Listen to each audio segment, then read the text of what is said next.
Hello buddies, welcome to the channel. Today we will discuss about the chapter 3 consumer equilibrium utility analysis of microeconomics class 11th. So इस chapter में basically हम ये पढ़ेंगे कि जो consumer है वो इक्विलिब्रियम लेवल पर कब पहुंचता है, कि वो कितने मनी स्पेंड करे और कितने वो गुड्स खरीदे कि वो एक इक्विलिब्रियम लेवल पर पहुंचे। बिना टाइम वेस्ट करे हम स्टार्ट करते हैं। इसमें हमें सबसे पहले ये जानना जरूरी होता है कि कंज्यूमर होता क्या है। तो कंज्यूमर एक वो पर्सन होता है जो गुड्स और सर्विसेज को बाय करता है अपने सेटिस्फेक्शन के लिए, जो वो चाहता है, जो सेटिस्फेक्शन वो चाहता है उसके लिए वो गुड्स और सर्विसेज को बाय करेगा, अपने पैसे को खर्च करेगा। तो इकोनॉमिक्स में हम पढ़ते हैं जो कंज्यूमर होता है वो एक इकोनॉमिक एजेंट होता है who uses goods and services for direct satisfaction of his or her wants। अपने wants को satisfy करने के लिए वो अपने इनकम को स्पेंड करता है, गुड्स और सर्विसेज को खरीदता है, वो कंज्यूमर होता है। एक इसमें पॉइंट आता है हमारा consumer behaviour refers to the way in which consumer spend their money. Consumer behaviour क्या होता है? कंज्यूमर बिहेवियर वो होता है कि वो अपने इनकम को या अपने मनी को किस वे में स्पेंड कर रहा है, लाइक कौन से गुड्स में स्पेंड कर रहा है और कौन सी सर्विसेज में स्पेंड कर रहा है, उसके इस बिहेवियर को हम कंज्यूमर बिहेवियर बोलते हैं। अब जैसे हमारे चैप्टर का नाम है utility analysis, first consumer equilibrium हमने जान लिया कि कंज्यूमर क्या है, कंज्यूमर इक्विलिब्रियम हम आगे जानेंगे। उसके बाद होता है हमारा यूटिलिटी एनालिसिस। यूटिलिटी एनालिसिस को जानने के लिए हमें ये जानना जरूरी है कि यूटिलिटी क्या होती है। यूटिलिटी एक ऐसी सिचुएशन है जब हम किसी गुड्स को बाय करते हैं, उसको हम उसका कंजप्शन करते हैं, जो हमें उससे सेटिस्फेक्शन मिलेगा वो हमारी सिचुएशन यूटिलिटी कहलाएगी। जैसे कि मैंने यहाँ पे डेफिनेशन लिखी है, utility refers to the satisfaction derive मतलब मिलना from the consumption of a commodity. Commodity मतलब होता है गुड्स। इकोनॉमिक्स में हम गुड्स भी यूज करेंगे और कॉमोडिटी भी यूज करेंगे। यूटिलिटी वो सेटिस्फेक्शन होता है जो हमारी किसी कॉमोडिटी को कंजप्शन करने से मिलती है, लाइक मतलब किसी गुड्स को हमने खरीदा और जो हमें उससे सेटिस्फेक्शन मिलेगा वो हमें यूटिलिटी, उसी चीज को हम यूटिलिटी कहेंगे।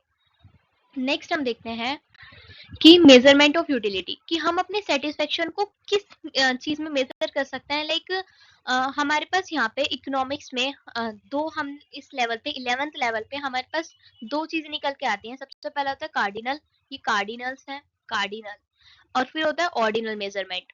हम अपने सेटिस्फेक्शन को किस में मेजर कर सकते हैं? अगर जैसे हमसे कोई पूछता है कि हमारा वेट कितना है तो हम उसे केजी में बता देते हैं, या फिर हम ग्राम में भी बता सकते हैं। ऐसे हम अगर कोई हमसे पूछे कि हमारा सेटिस्फेक्शन कितना है तो हम उसे किस यूनिट में बताएं, तो हमारे पास यहाँ दो यूनिट निकल के आती हैं। सबसे पहली है cardinal measurement of utility, second है ordinal measurement of utility. Cardinal measurement of utility हमें दिया है अल्फ्रेड मार्शल ने, ये एक इकोनॉमिस्ट हैं, इन्होंने दिया है। और ऑर्डिनल मेजरमेंट ऑफ यूटिलिटी हमें जे.आर. हिक्स ने दिया। तो कार्डिनल मेजरमेंट ऑफ यूटिलिटी ये कहता है कि हम सेटिस्फेक्शन को, अपनी यूटिलिटी को नंबर में मेजर कर सकते हैं, लाइक 1 to 3। कि जैसे मैंने टी पाउडर खरीदा, मैंने उसे टी बनाई, तो जो मुझे उसे सेटिस्फेक्शन मिला तो मैं उसे नंबर में बताऊं कि मुझे 2 सेटिस्फेक्शन मिला या 3 सेटिस्फेक्शन मिला, इसको हम यूटिल्स में नापते हैं। मैं यहाँ पे लिख देती हूँ utils, like 2 utils, 3 utils. And फिर है हमारा ऑर्डिनल मेजरमेंट ऑफ यूटिलिटी, इसको हम रैंक करते हैं कि हमें कितना सेटिस्फेक्शन मिला, लाइक हमें लो सेटिस्फेक्शन मिला या हाई सेटिस्फेक्शन मिला। जैसे कि मैंने एक कार को खरीदा, तो उस कार को खरीदने के बाद उसको फिर मैंने ड्राइव करा तो मुझे लो सेटिस्फेक्शन मिल रहा है या हाई मिल रहा है। तो हाई और लो में रैंक करना हमारा ऑर्डिनल मेजरमेंट में आता है। इस चैप्टर में हम ये असम्पशन लेके चलेंगे कि हम अपने सेटिस्फेक्शन को कार्डिनल मेजरमेंट ऑफ यूटिलिटी में मेजर कर रहे हैं, लाइक नंबर में मेजर कर रहे हैं। Concept of TU and MU, यहाँ पे जो टीयू है इसको टोटल यूटिलिटी और इसको मार्जिनल यूटिलिटी बोला जाता है। टोटल यूटिलिटी वो होती है ये जब हमने कोई कमोडिटी खरीदी, उस कमोडिटी को हमने कंज्यूम करा, जो उस कमोडिटी से हमें सेटिस्फेक्शन मिला वो टोटल यूटिलिटी होती है। यूटिलिटी मतलब होता है सेटिस्फेक्शन मिलना, लेकिन पूरे कमोडिटी को बाय करने के बाद जो सेटिस्फेक्शन मिलेगा वो होगा हमारा टोटल यूटिलिटी।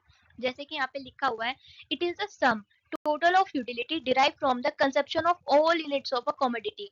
मतलब जो हमने कमोडिटी खरीदी उसकी सारी हम यूनिट्स को अगर कंज्यूम करें तो जो हमें यूटिलिटी मिलेगी, जो हमें सेटिस्फेक्शन मिलेगा, उसको हम बोलेंगे टोटल यूटिलिटी।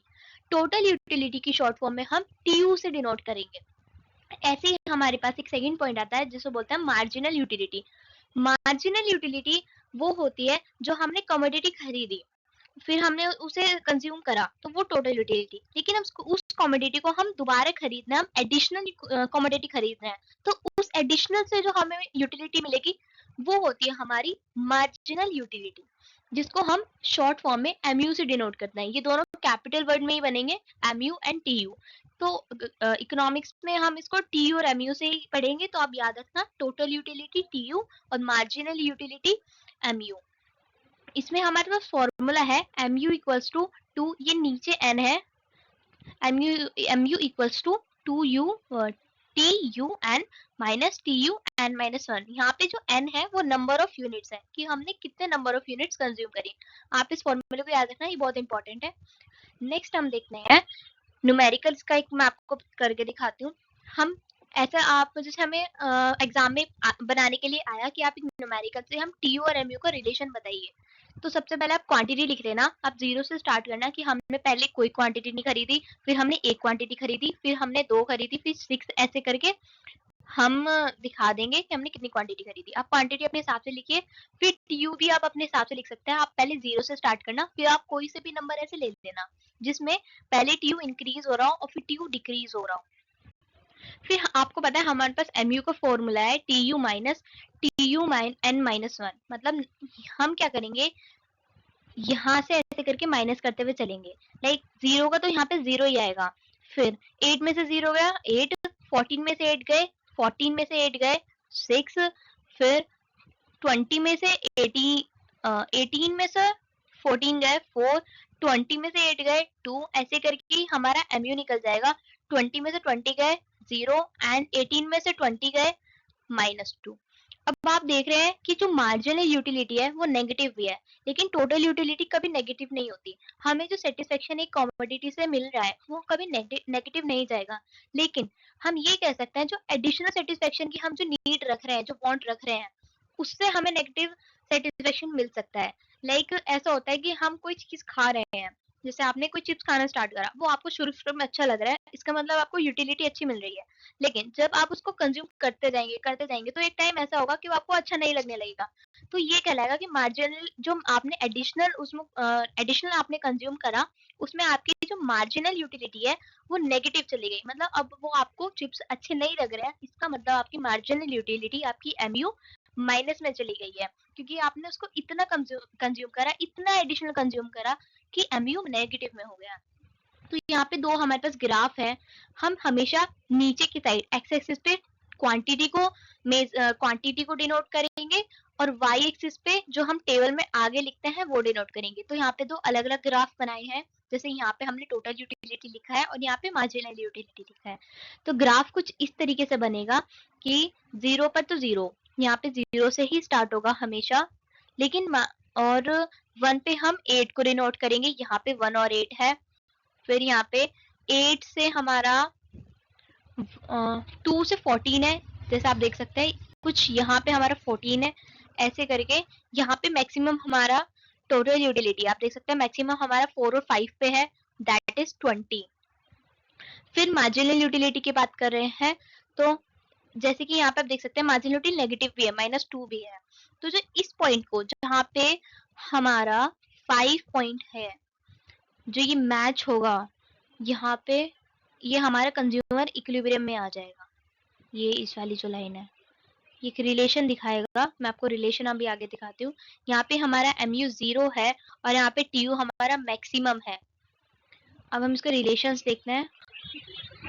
देखिए इसमें हमारे पास 5 रिलेशंस निकल के आते हैं TU और MU में, कि टोटल यूटिलिटी और मार्जिन यूटिलिटी में क्या रिलेशन हो सकता है। तो सबसे पहला है हमारा जो टोटल यूटिलिटी होता है वो सम ऑफ मार्जिनल यूटिलिटी होता है। आपको पता है जो मार्जिनल यूटिलिटी है MU है वो एडिशनल कमोडिटी को कंज्यूम करने से आएगी, तो उन सब का अगर सम कर देंगे तो हमारा टोटल यूटिलिटी निकल आएगा। नेक्स्ट इसमें रिलेशन शो करता है कि अगर टोटल यूटिलिटी टीयू हमारा इंक्रीज होगा तो मार्जिनल यूटिलिटी पॉजिटिव ही रहेगा एक हद तक। लाइक देखो यहाँ पे जो टोटल यूटिलिटी ऐसे करके हमारा इंक्रीज हो रहा है, तो इस वाले पॉइंट तक ये वाली जो लाइन है इसकी इधर की साइड तक हमारा एमयू पॉजिटिव ही है, नेगेटिव में नहीं है। तो मतलब जब तक इंक्रीज होता रहेगा तो वो पॉजिटिव ही रहेगा। नेक्स्ट है, अगर जैसे हमने देखा यहाँ पे कि टीयू अगर इंक्रीज हो रहा है तो मार्जिनल यूटिलिटी पॉजिटिव ही है, लेकिन एक हद तक जब टीयू बहुत ही ज्यादा बढ़ जाएगा, बिल्कुल अपने मैक्सिमम पॉइंट पे पहुंच जाएगा, तो ये पॉजिटिव तो नहीं रहेगा, ये नेगेटिव तो नहीं जाएगा, लेकिन ये जीरो पर पहुंच जाएगा, ना पॉजिटिव रहेगा ना नेगेटिव रहेगा, ये न्यूट्रल हो जाएगा। जैसे यहाँ पे देख सकते हो एमयू जीरो हो जाएगा जब टीयू मैक्सिमम होगा, जब टीयू अपनी मैक्सिमम पोजीशन पे पहुंचेगा तो एमयू जीरो हो जाएगा। और जब टीयू घटना स्टार्ट होगा तो एमयू भी घटना स्टार्ट हो जाएगा, तो वो नेगेटिव में चला जाएगा। जैसे कि आप यहाँ से देख सकते हैं 20 से नीचे ये टीयू घटना स्टार्ट हो गया है, तो यहाँ पे एमयू भी -2 में चला गया है। नेक्स्ट में पॉइंट है, अगर एमयू घटेगा, लाइक एमयू यहाँ पे माइनस में जा रहा है, तो टीयू हल्का सा बढ़ रहा है, यहाँ पे है तो पॉजिटिव लेकिन डिक्रीजिंग रेट पे, मतलब घट भी रहा है लेकिन पॉजिटिव रहेगा, इस चीज को बोलेंगे इंक्रीज होना एट द डिक्रीजिंग रेट। मतलब टीयू पॉजिटिव तो है बट डिक्रीजिंग रेट पर है। ये इसमें 5 रिलेशंस है जो आपको याद रखने हैं। कई बार इसमें डायग्राम बनाने के लिए भी आ जाता है, तो आप ये वाला डायग्राम बना सकते हैं। नेक्स्ट हम देखते हैं, इसमें एक लॉ आता है हमारा, law of diminishing marginal utility. जैसे आपने देखा कि जो एमयू है वो माइनस में भी जाता है, तो ऐसा क्यों होता है? जैसे मैंने आपको बताया, जब आप चिप्स कंज्यूम करते हैं तो आपको स्टार्टिंग में तो अच्छा लगता है, लेकिन जब आप उसको कंज्यूम करते जाते हैं तो एक ऐसा पॉइंट आता है वो आपको अच्छा नहीं लगता। तो इसी चीज को हमें law of diminishing marginal utility में पढ़ना है।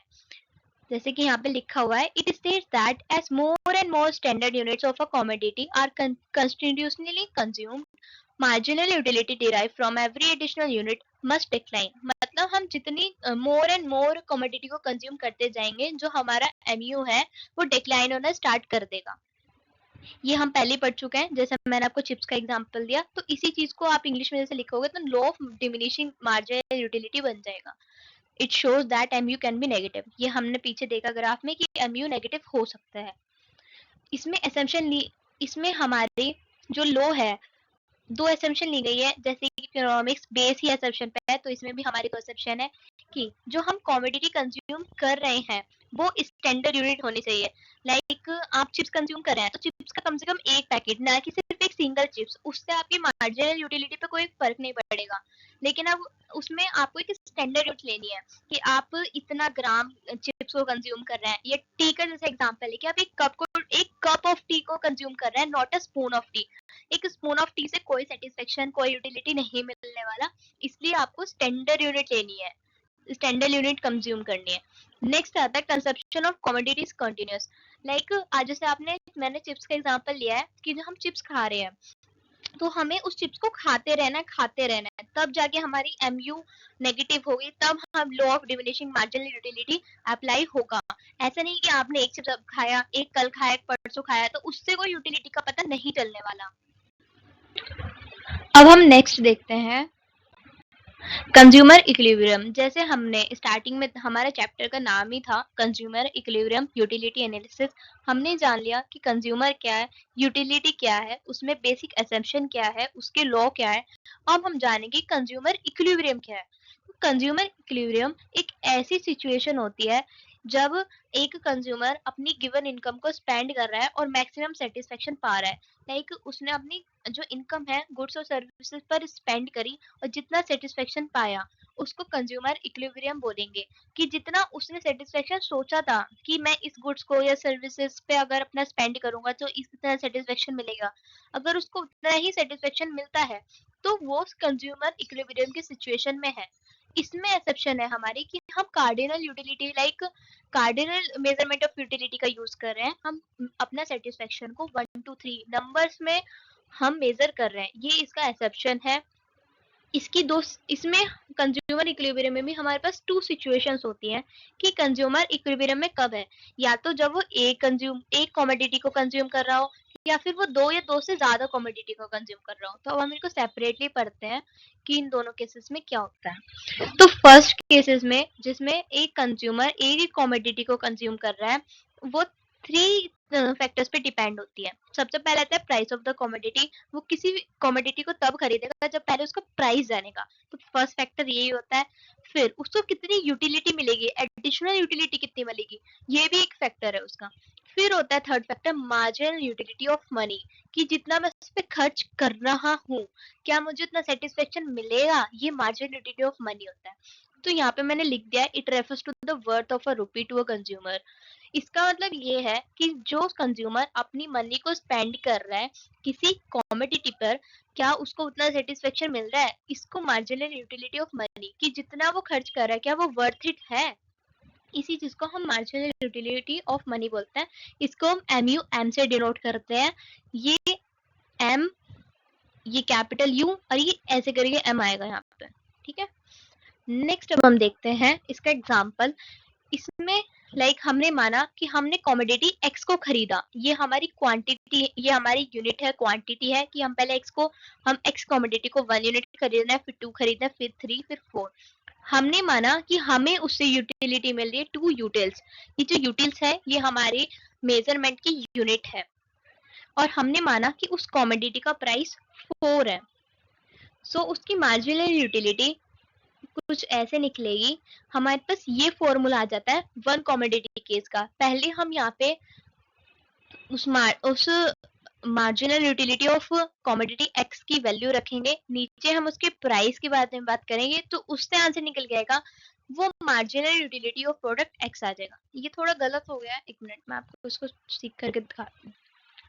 यहाँ पे मार्जिनल यूटिलिटी ऑफ मनी है, ये गलती से यहाँ पे X लिखा गया है, यहाँ पे मार्जिनल यूटिलिटी ऑफ मनी है। मतलब हम पहले मार्जिनल यूटिलिटी ऑफ X, मतलब हमें कितनी उसे यूटिलिटी मिल रही है प्रोडक्ट से, वो ऊपर रखेंगे, नीचे उसका हम उसका प्राइस रखेंगे, तो हमारा जो आंसर आएगा वो यूटिल्स में आएगा। उससे हमें पता चल जाएगा कि हमारी MU कितनी है मनी की। जैसे कि यहाँ पे ये है MU of product X।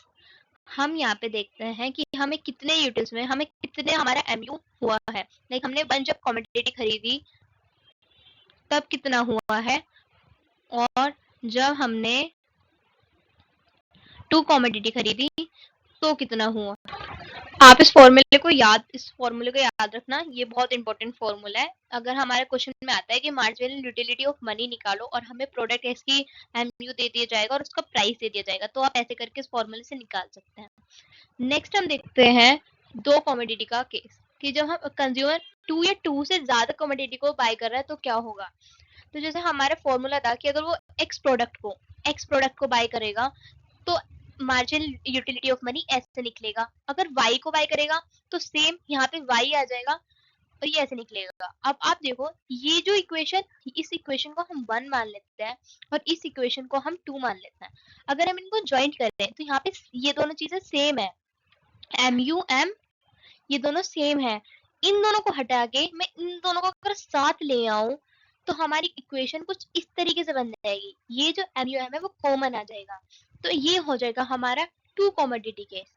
Simple अगर आपको 2 कमोडिटी केस दिया हो, उसमें आपको बताना है कि मार्जिनल यूटिलिटी ऑफ M क्या होगा, तो आप इस तरीके से निकाल देना ऐसे रेशियो बना के।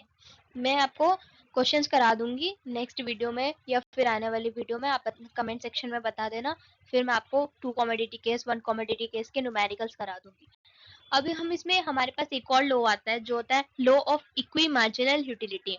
ये कहता है कि जो कंज्यूमर है वो इक्विलिब्रियम में तब पहुंचेगा जब वो अपना पैसे खर्च करे, अपने लास्ट जो उसके पैसे उसके पास बच रहे हैं वो खर्च करे, और उसको उतनी ही यूटिलिटी मिले, चाहे वो गुड X पे खर्च कर रहा हो या गुड Y पे खर्च कर रहा हो। इसका कहने का मतलब ये है जो कंज्यूमर अपने पैसे को स्पेंड कर रहा है, चाहे वो गुड X पे करे या गुड Y पे, अगर उसे दोनों से एक ही तरीके सेटिस्फेक्शन मिल रही है तो वो law of equi marginal utility में है, वो कंज्यूमर इक्विलिब्रियम को स्ट्राइक कर रहा है। ये हमारा 2 कमोडिटी केस कहता है। ये एक लॉ हमारे 2 कमोडिटी केस में अप्लाई होता है कि हम वेदर हम X पे स्पेंड करें या Y प्रोडक्ट पे स्पेंड करें, हमें जो सेटिस्फेक्शन है उतना ही मिल रहा है, MUM उतना ही मिल रहा है, तो हम इसे कहेंगे कि हम इक्विलिब्रियम है, हम कंज्यूमर एक इक्विलिब्रियम सिचुएशन में है। अब इसमें कुछ लिमिटेशंस आती हैं, जैसे हमें पता है कि अगर मैं ये बोलूँ कि हम अपने सेटिस्फेक्शन को 1 to 3 नंबर में डिनोट करें, तो क्या आप ऐसे बोलेंगे कि चिप्स खाने से मुझे 90% सेटिस्फेक्शन 90 नंबर पे सेटिस्फेक्शन मिला, 120 मिला, 150 मिला या 40 मिला? तो ये थोड़ा डिफिकल्ट है कि हम उसको नंबर में मेजर करें। इससे अच्छा हम नंबर में मेजर करने से अच्छा उसको लो और हाई में रैंक कर दें कि जो सेटिस्फेक्शन है मुझे चिप्स खाने से मिला है वो लो है या हाई है। वो मुझे अच्छा लगा चिप्स तो लो, अगर बेकार बेकार लगा है तो लो, और बहुत अच्छा लगा है तो हाई। तो हम ये हमारी एक लिमिटेशन है कि ये डिफिकल्ट हो जाता है कि नंबर में कैलकुलेट करना हमारे सेटिस्फेक्शन को। इससे अच्छा हमारे पास सॉल्यूशन है कि उसको रैंक कर दो। सो थैंक यू बडीज, हमारा ये चैप्टर यहीं पे खत्म होता है। Thank you for watching this video.